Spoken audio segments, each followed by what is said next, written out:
Good morning, everyone. I wish you a very happy Monday. I hope that you were able to enjoy some of our warm, dare I say, spring-like weather over the weekend.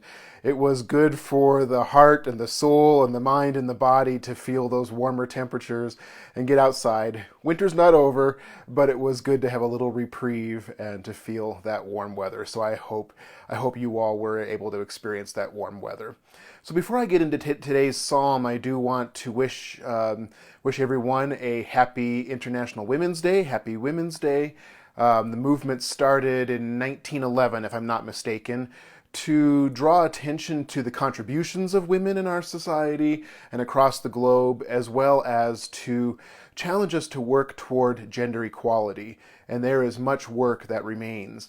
So today, I hope that you will take a moment to recognize, celebrate, honor the women in your lives who have contributed to you, and the women who have contributed so richly to our faith community and so far beyond. So happy International Women's Day.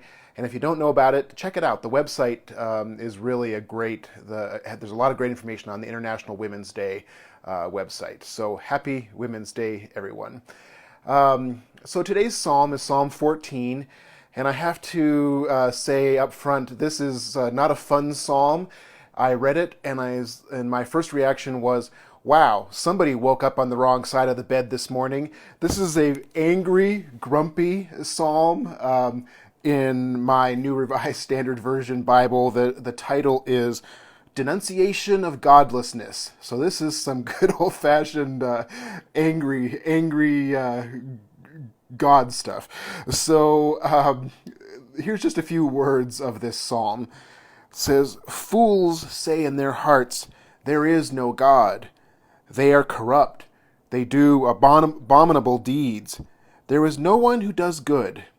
The Lord looks down from heaven on humankind to see if there are any who are wise, who seek after God. They have all gone astray. They are all alike. There is no one who does good. No, not one." See what I mean? Somebody got up on the wrong side of the bed. I'm struggling with this psalm because I don't agree with the psalmist. I do not agree that there is not one who is good. There are days, I admit, that it just seems like those very terrible, horrible, no good, nothing days, right? Where nothing seems to work well, when interactions with people are horrible and you just see kind of humanity's ugliness. So there are those days. I get that. And those are very difficult days, aren't they? We've seen them play out very recently. But no one, not one who does good, not one who seeks after God.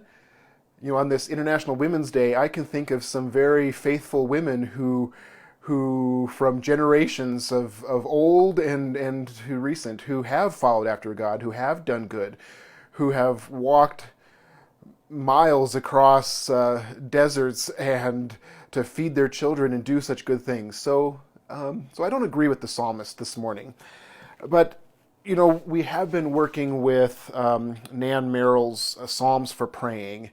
And Nan does have a different frame, a different context. And I am kind of feeling a little more drawn this morning to Nan Merrill's version of Psalm 14. I want to share it with you because I think it's an interesting take that she has. Nan's translation, they're not really translations, they're paraphrases, and she's taking the concepts of the Psalms, putting them into her own words. And I'm guessing you've all figured out by now that she refers to God as love. So let's just hear Nan Merrill's version of Psalm 14, and then I'll close with a thought. So here's Nan Merrill's take. "The hearts of fools say, there is no power in love.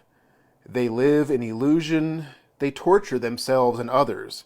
They walk alone in utter darkness, calling it light.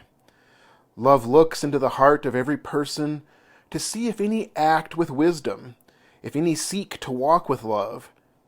Many there are who have gone astray, who have ruled by greed and power. Is there one who is wise and kind? Have they no knowledge, all the ignorant who devour people and nations as if they were bread, and never call upon love? One day terror will reign in their hearts, for love's friend is truth, and in truth will those who seek love's way be set free. Oh, that the hearts of all love's children might call upon their angels. Oh, that all people, all nations might know that harmony and beauty reside in diversity, that we are all one in love consciousness. Oh, that we may rejoice in life, in the abundance of love's gifts, created and given to all. Different take on Psalm 14. I really love the part that says, oh, that all people, all nations might know that harmony and beauty reside in diversity, that we are all one in love's consciousness, that we are all one in God. We've lost a bit of the frame, the thinking of the common good, striving after what is good not only for us and our families and our households, but what is good for our neighbor, what is good for our neighbor down the street, our neighbor in another state, our neighbor on the other side of the country, our neighbor on another continent. I like that there are some twinges in Nan Merrill's psalm that call us to reconnect with the value of the common good. So that's what I'm reflecting on a little bit this morning. I'm also reflecting on those women who have contributed so richly to my life and who have helped make me who I am. And so even though the psalmist says there's not one good, no, not one, let's look for, there's good people out there. Let's try to lift up those examples and let's try to follow those examples. Okay? Have a great day, everyone. Bye-bye.